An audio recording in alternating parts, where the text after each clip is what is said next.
বাংলাদেশের রাজনীতিতে নতুন করে বড় কোনো অঘটন ঘটতে পারে, পিনাকি ভট্টাচার্য সেই ইঙ্গিত দিয়েছে। এটা অত্যন্ত তাৎপর্যপূর্ণ এবং সতর্কবার্তা আমাদের জন্য।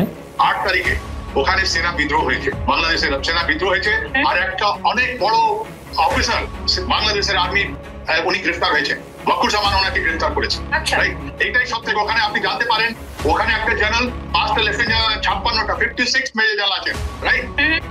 একটা বিদ্রোহ হলো, গতকাল একজন লেফটেন্যান্ট জেনারেলকে গ্রেফতার করা হলো। বাংলাদেশে কি সেনা কর্মকর্তাদেরকে গৃহবন্দী করা হয়েছে কিনা বা নজরবন্দি করা হয়েছে কিনা, বাংলাদেশের সেনাবাহিনীর অভ্যন্তরে কি ঘটছে, এই বিষয়গুলো অনেকেই জানতে চেয়েছেন। তো আমি বিভিন্ন তথ্যর ইঙ্গিত আপনাদেরকে দিয়েছি। বিশেষ করে 7ই মার্চে আমার ফেসবুকের স্ট্যাটাস যদি আপনারা দেখেন, সেখানে আপনারা দেখবেন সেখানে আমি লিখেছি, এবং আপনারা যদি আমার ইউটিউবে কমিউনিটি পেজেও যান, সেখানেও আপনারা দেখবেন সেখানে আমি লিখেছি, বিশেষ করে 7ই মার্চে আমার স্ট্যাটাস, যে বাংলাদেশ সেনাবাহিনী চরম উত্তেজনার ভেতর দিয়ে যাচ্ছে, অর্থাৎ বাংলাদেশ সেনাবাহিনী একটি ভয়ঙ্কর সিচুয়েশনের ভিতর দিয়ে তখন গিয়েছিল। ডক্টর ইউনূসের সঙ্গে আসলেই কি সেনাপ্রধানের দ্বন্দ্ব? ক্যান্টনমেন্টের ভিতরে কি ঘটেছে? আরেকবার সেনা অভ্যুত্থানের চেষ্টা হয়েছে জেনারেল ওয়াকারকে হত্যা করার জন্য, নাকি ডক্টর ইউনূসের ক্ষমতাচ্যুত করার জন্য? ভারতীয় গণমাধ্যমে বাংলাদেশ সেনাবাহিনী সম্পর্কে প্রকাশ করা সংবাদ মিথ্যা এবং পরিকল্পিত বলে উল্লেখ করে এ বিষয়ে উদ্বেগ জানিয়েছে বাংলাদেশ সেনাবাহিনী। আসসালামু আলাইকুম দর্শক, নতুন একটা নিউজে আপনাকে স্বাগতম। প্রিয় দর্শক, শীঘ্রই বাংলাদেশের রাজনীতিতে অবাক কিছু ঘটবে। পিনাকি ভট্টাচার্যের জরুরি ইঙ্গিত, নেপথ্যে কারা? ডক্টর ইউনূসের সঙ্গে আসলে কি সেনাপ্রধানের দ্বন্দ্ব? ক্যান্টনমেন্টে ডক্টর ইউনূসকে উৎখাতের পরিকল্পনা সত্য নাকি মিথ্যা? এবং সেনাবাহিনীকে নিয়ে ভারতের নতুন ষড়যন্ত্র ফাঁসের ঘটনা প্রেক্ষাপট নিয়ে করা আমাদের আজকের ভিডিওটি অত্যন্ত গুরুত্বপূর্ণ। ভিডিওটি শুরু থেকে শেষ পর্যন্ত ধৈর্য সহকারে দেখে একটি লাইক দিয়ে সবাইকে শেয়ার করে দিন। আমাদের চ্যানেলে নতুন হলে চ্যানেলটি সাবস্ক্রাইব করে পাশে থাকা বেল আইকনে ক্লিক করে রাখুন। আমাদের ভিডিওটি আপনি বাংলাদেশের কোন জেলায় বসে দেখছেন বা শুনছেন সেটি অবশ্যই কমেন্ট বক্সে কমেন্ট করে জানিয়ে দিতে ভুলবেন না। চলুন আর কথা না বাড়িয়ে ভিডিওটিতে একটি লাইক দিয়ে ধারাবাহিকভাবে আজকের বিস্তারিত খবরগুলো দেখে আসি। বাংলাদেশের রাজনীতিতে নতুন করে বড় কোনো অঘটন ঘটতে পারে, পিনাকি ভট্টাচার্য সেই ইঙ্গিত দিয়েছেন। এটা অত্যন্ত তাৎপর্যপূর্ণ এবং সতর্কবার্তা আমাদের জন্য।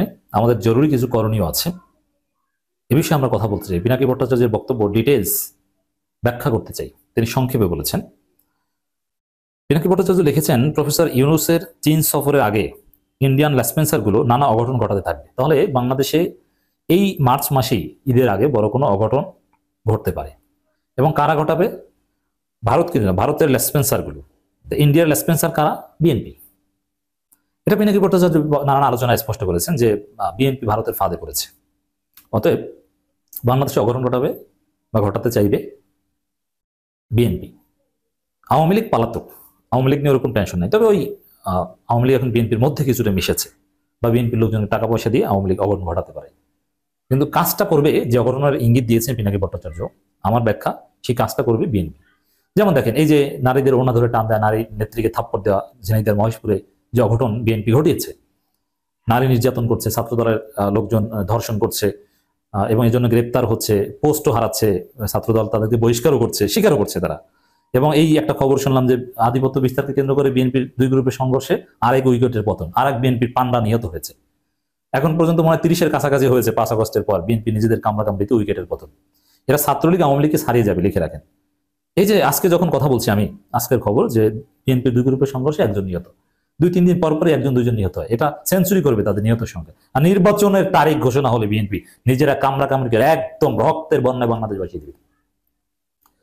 এই কি ধরনের ইন্ডিয়ান লেসপেন্সাররা কি ধরনের অঘটন ঘটাবে? তারা অঘটন ঘটাতে পারলে তো ঘটাবে, আর যদি না ঘটাতে পারে জনগণের সতর্কতার ফলে, তাহলে ওই কোথাও এসি বিস্ফোরণ হলে সেটাকে বোমা হামলা বলে চালিয়ে দেবে ইন্ডিয়ান লেসপেন্সাররা।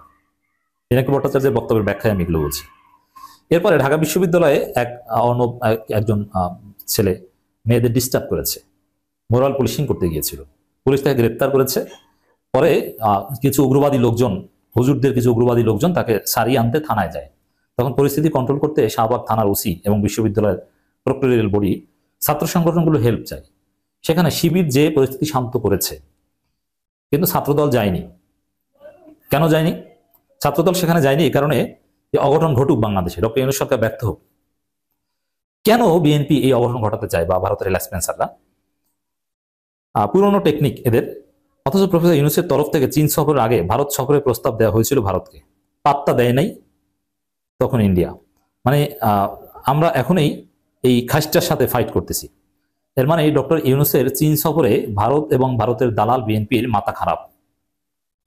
কারণ কি, আমি এটা একটু ব্যাখ্যা করি। দেখেন, প্রফেসর ইউনূস চীন সফরে যাবেন এবং চীন সফরটা কনভেনশনাল কোনো সফর না।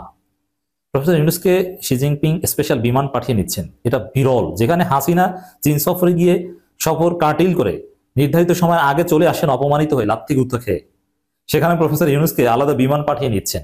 আপনি শুনেছেন এরকম যে কোনো একটা দ্বিপাক্ষিক সফরে এক দেশের রাষ্ট্রপ্রধান আরেক দেশে যাবে, সেখানে আলাদা বিমান পাঠায় সুস্থ মানুষকে? এটা কিন্তু বিরল ঘটনা। তবে চীন সফর, ডক্টর ইউনূসের চীন সফর একটা বিরল ঘটনা ঘটতে যাচ্ছে। এখন ডক্টর ইউনূস এই ডিসেম্বর নির্বাচন দিয়ে চলে যাবেন, বিষয়টা যদি এত সরল হতো তাহলে এভাবে বিমান পাঠিয়ে ডক্টর ইউনূসকে নিত না, এত গুরুত্ব দিত না। আর যে ডিসেম্বরে চলে যাবে তার সাথে এসে দ্বিপাক্ষিক সফরেই বা কি দরকার? ইনভেস্টমেন্ট, নতুন কোনো চুক্তি এগুলোরও বা কি দরকার? ডক্টর ইউনূস তখন এটা যদি এরকম হতো তাহলে ভারত এটা নিয়ে চিন্তিত না, যাক ইউনূস তো ডিসেম্বরে চলেই যাবে। কিন্তু বিষয়টা তো সহজ নয়। চীনের অনেক বড় পরিকল্পনা আছে ভারতকে সাহায্য করার, আর আমরা সেই পরিকল্পনার সাথে একমত পোষণ করি। ভারতকে সাহায্য করার জন্য ভারতের শত্রুর সাথে আমরা হাত মেলাতে রাজি। Enemy of my enemy is my friend, এটা ফরেন, এটা চাণক্য নীতিতেও আছে। দর্শক, এই কারণে ভারত অঘটন ঘটাতে পারে বিএনপির মাধ্যমে। আমাদের লড়াই শেষ হয় নাই, মাথায় রাখবেন। বাংলাদেশে যত বেশি ভারতের স্বার্থ জয় বাংলা হতে থাকবে, এরা তত বেশি উন্মাদ হয়ে যাবে। আমাদের শুধু দেশের ভিতরে থাকা ওদের ল্যাসপেন্সারগুলোকে চিনে রাখতে হবে আপাতত। ওদের সাথে খেলা হবে পরে, ইনকিলাব জিন্দাবাদ। ওদের ল্যাসপেন্সার হচ্ছে বিএনপি, আপনি সরলভাবে চিনে রাখেন, এটা নিয়ে দ্বিধাদ্বন্দ্বের কিছু নেই। এমনকি এই উগ্রবাদীদের মাধ্যমে মিছিল টিছিল করলে তার মধ্যেও দু একটা বিএনপি পাওয়া যেতে পারে। কারণ বিএনপি চায় যে উগ্রবাদীরা মিছিল টিছিল করুক, ডক্টর ইউনূসের সময় উগ্রবাদীদের উত্থান, ডক্টর ইউনূস পারছে না, দর্শন হচ্ছে, পারছে না, ক্ষমতা ছেড়ে দেন, নির্বাচন দেন, এই বয়ান তৈরি করার জন্য এগুলো দরকার। এইরকম ঘটনা ঘটতে পারে। বিএনপিকে সন্দেহের চোখে দেখেন, খেয়াল রাখবেন যে বিএনপি কোথায় কি অঘটন ঘটায় বাংলাদেশকে ব্যর্থ প্রমাণ করতে। যারা ইলেকট্রিক মিস্ত্রি তারাও খেয়াল রাখবেন, কোথাও কোনো এসি বিস্ফোরণ বা বৈদ্যুতিক দুর্ঘটনা যেন না ঘটে, সেটাকে বিএনপি ও হামলা বলে বিবৃতি দিতে পারে, এই ধরনের অঘটন ঘটাতে পারে। যাই হোক দর্শক, পিনাকি ভট্টাচার্যের এই বার্তা সঠিক এবং আমাদের সতর্ক হওয়া জরুরি, করণীয়। ডক্টর ইউনূসের সঙ্গে আসলেই কি সেনাপ্রধানের দ্বন্দ্ব, ঘটনা কি? এই বিষয়ের উপর আপনাদের কোনো মতামত থাকলে আমরা অবশ্যই নিতে চাই। আপনারা মেসেঞ্জারে গিয়ে লিখুন আপনাদের মতামত। আমাদের গ্রাম দেশে একটা প্রবাদ আছে যে কাঁচায় না নোয়ালে বাস, পাকলে করে ঠাস ঠাস। এর সারমর্ম হচ্ছে যথাসময়ে যথোচিত ব্যবস্থা না নিলে পরে পস্তাতে হয়। ডক্টর মোহাম্মদ ইউনূসের প্রেস টিম যথাসময়ে কি ভারতের বিরুদ্ধে, ভারত থেকে বাংলাদেশের বিরুদ্ধে যে অপপ্রচার হচ্ছে তার বিরুদ্ধে ব্যবস্থা নিতে পেরেছিলেন? ভারতের অব্যাহত প্রোপাগান্ডার বিরুদ্ধে আমরা নাগরিক এবং সাংবাদিক সমাজের পক্ষ থেকে বেশ কিছু গুচ্ছ পরামর্শ দিয়েছিলাম। সেই পরামর্শগুলো যদি যথাযথভাবে পালন করা হতো বা সেই পরামর্শের আলোকে কর্মপরিকল্পনা করা হতো, তাহলে এখনো অব্যাহতভাবে ভারতের ভেতর থেকে কতিপয় মিডিয়া বাংলাদেশের বিরুদ্ধে অপপ্রচার চালাতে পারতো না। এটা মোটামুটি হলফ করেই বলা যায়। হ্যাঁ, ডক্টর মোহাম্মদ ইউনূসের প্রেস টিম হয়তো চেষ্টা করেছে, কিন্তু সেই চেষ্টা পরিপূর্ণভাবে সফলতার মুখ দেখেনি। আমি আলোচনায় প্রবেশ করতে চাই আজ তক বাংলা নামে পশ্চিমবঙ্গের একটা টেলিভিশন চ্যানেলের দফায় দফায় খবরের শিরোনাম আপনাদের সামনে উপস্থাপন করে। চ্যানেলটির নাম আজ তক বাংলা। গত 7 দিন ধরেই তারা অব্যাহতভাবে অপপ্রচার চালাচ্ছে, একেবারে ডাহা মিথ্যা। একটা উস্কানি দিতে যাচ্ছে বাংলাদেশের সেনাবাহিনীর সঙ্গে এই অন্তর্বর্তী সরকারের যেন বিরোধ লেগে যায়। প্রিয় দর্শক, যেমন একদিন আগে তারা লিখেছে যে 72 ঘন্টা আগেই ফাঁস, কত তারিখ জাতিসংঘ ঝুঁকে বাংলাদেশ সেনাপ্রধানকে খতম করবে।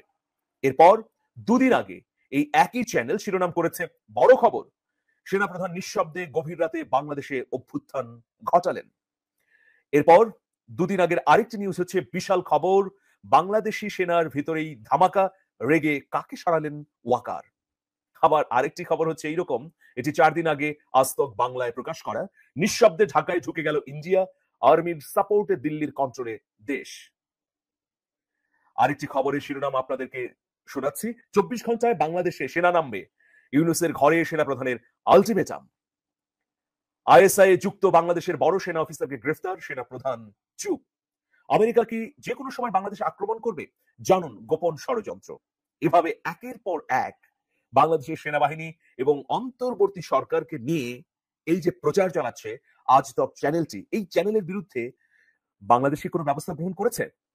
আন্তর্জাতিক বিচার আলোয়েও তো যাওয়া যেতে পারে। একটা দেশের সেনাবাহিনীর বিরুদ্ধে, সরকারের বিরুদ্ধে এই ধরনের ধারাবাহিক অপপ্রচার কতটা জঘন্য এবং ভয়াবহ হতে পারে। আচ্ছা, এই যে অপপ্রচারগুলো চলছে, এই অপপ্রচারগুলো নির্মোহভাবে যদি পর্যালোচনা করি তাহলে সেগুলো কতটা সত্য সেটাই আজকের এই আলোচনার ভিতর দিয়ে তুলে ধরার চেষ্টা করব। আসলে কি অন্তর্বর্তীকালীন সরকারের প্রধান ডক্টর মোহাম্মদ ইউনূসের সঙ্গে সেনাপ্রধান জেনারেল ওয়াকারুজ্জামানের কোনো দ্বন্দ্ব আছে কিনা? সেনাবাহিনীর মতো সংস্থার সঙ্গে সরকারের দ্বন্দ্বের কারণেই কি আসলে সরকার কাজ করতে পারছে না, পিছিয়ে যাচ্ছে বারবার, নানা ধরনের অস্থির পরিস্থিতি দেশের ভেতর? এই বিষয় নিয়েই আসলে আজকের আলোচনা। প্রিয় দর্শক, এই যে অব্যাহতভাবে অপপ্রচার চলছে এর পেছনে দুটো কারণ রয়েছে। প্রথমে আমি প্রচারই ধরে নিলাম, কিন্তু এটা কিভাবে অপপ্রচার হচ্ছে আপনাদেরকে দেখাতে চাই। 25শে ফেব্রুয়ারি 2025 তারিখে সেনাপ্রধান জেনারেল ওয়াকারুজ্জামান একটি সতর্কবার্তা দিয়েছিলেন। তিনি বলেছিলেন যে নিজেদের মধ্যে কাদা ছোড়াছুড়ি, মারামারি, কাটাকাটি করলে দেশ এবং জাতির স্বাধীনতা, সার্বভৌমত্ব বিপন্ন হবে। তিনি বলেছেন আরো যে নিজেরা হানাহানিতে পরস্পরের বিরুদ্ধে বিষোদ্গারে ব্যস্ত থাকার সুযোগ নিচ্ছে অপরাধীরা, তাই এগুলো বন্ধ করে তিনি সবাইকে একসঙ্গে কাজ করার আহ্বানও জানিয়েছিলেন। ওই অনুষ্ঠানে 25শে ফেব্রুয়ারি পিলখানা হত্যাকাণ্ড নিয়ে একটি অনুষ্ঠান ছিল, সেই অনুষ্ঠানেই বক্তব্য দিয়েছিলেন জেনারেল ওয়াকারুজ্জামান।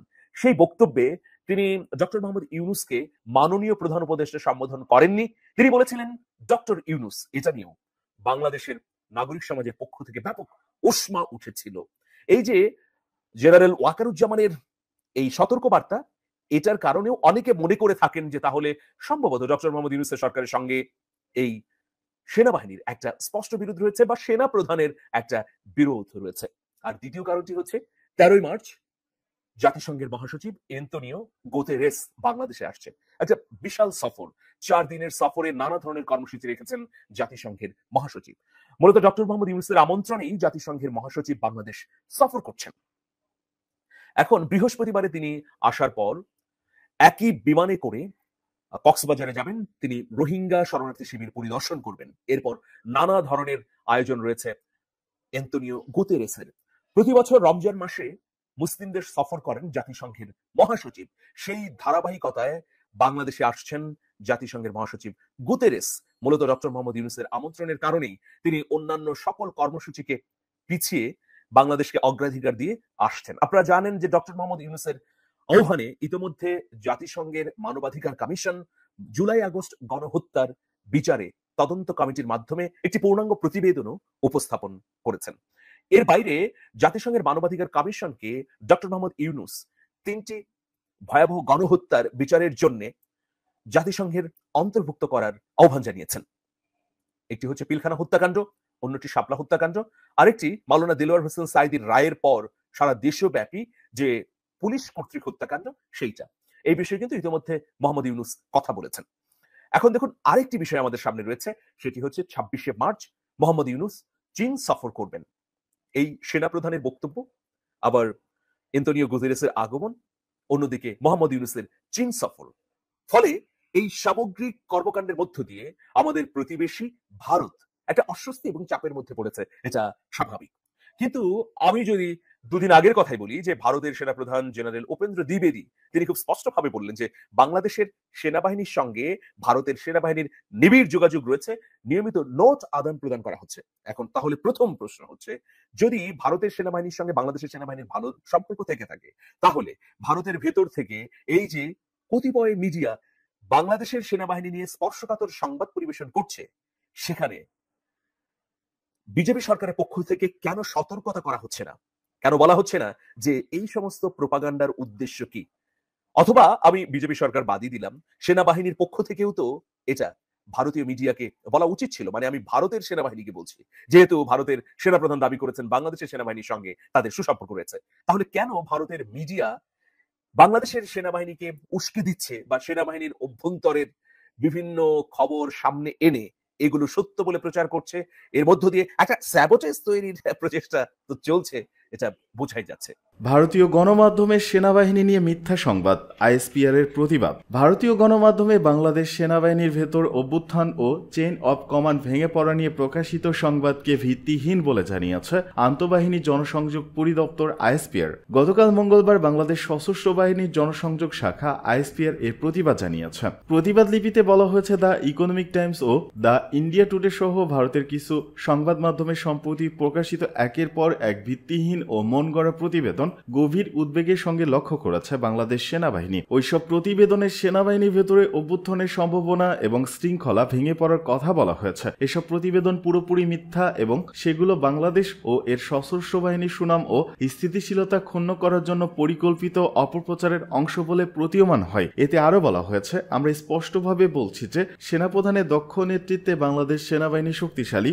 ঐক্যবদ্ধ ও সাংবিধানিক দায়িত্ব পালনে পুরোপুরি প্রতিশ্রুতিবদ্ধ রয়েছে। আমাদের চেইন অব কমান্ড শক্তিশালী রয়েছে এবং জ্যেষ্ঠ জেনারেলরা সহ বাংলাদেশ সেনাবাহিনীর সব সদস্য সংবিধান, চেইন অব কমান্ড ও বাংলাদেশের জনগণের প্রতি আনুগত্য অবিচল রয়েছে। সেনাবাহিনীর মধ্যে অনৈক্য বা আনুগত্যহীনতার যে কোনো অভিযোগ পুরোপুরি বানোয়াট ও বিদ্বেষপূর্ণ। আইএসপিআর বলেছে, এটা বিশেষভাবে উদ্বেগের যে দ্য ইকোনমিক টাইমস বারবার এ ধরনের অপপ্রচারে লিপ্ত হয়েছে। এছাড়া বেশ কিছু অনলাইন পোর্টাল ও কয়েকটি অখ্যাত টেলিভিশন চ্যানেল এসব মিথ্যা প্রচার করেছে, যাতে অপপ্রচার আরো তীব্র হয়েছে। মনে হচ্ছে তারা দায়িত্বশীল সাংবাদিকতার নীতি মেনে চলার পরিবর্তে মিথ্যা তথ্য ছড়ানো এবং বাংলাদেশ সেনাবাহিনী ও বাংলাদেশের জনগণের মধ্যে অবিশ্বাস তৈরির হাতিয়ার হিসেবে কাজ করছে। প্রতিবাদ লিপিতে আরো বলা হয়েছে, আমরা এসব সংবাদ মাধ্যম, বিশেষ করে ভারত ভিত্তিক সংবাদ মাধ্যমগুলোর প্রতি ভালো সাংবাদিকতার চর্চা করার এবং যাচাই না করে ও চটকদার সংবাদ প্রকাশ না করার আহ্বান জানাচ্ছি। আশা করা যাচ্ছে যে এমন প্রতিবেদন প্রকাশ করার আগে তারা আইএসপিআর এর কাছ থেকে মন্তব্য ও ব্যাখ্যা চাইবে।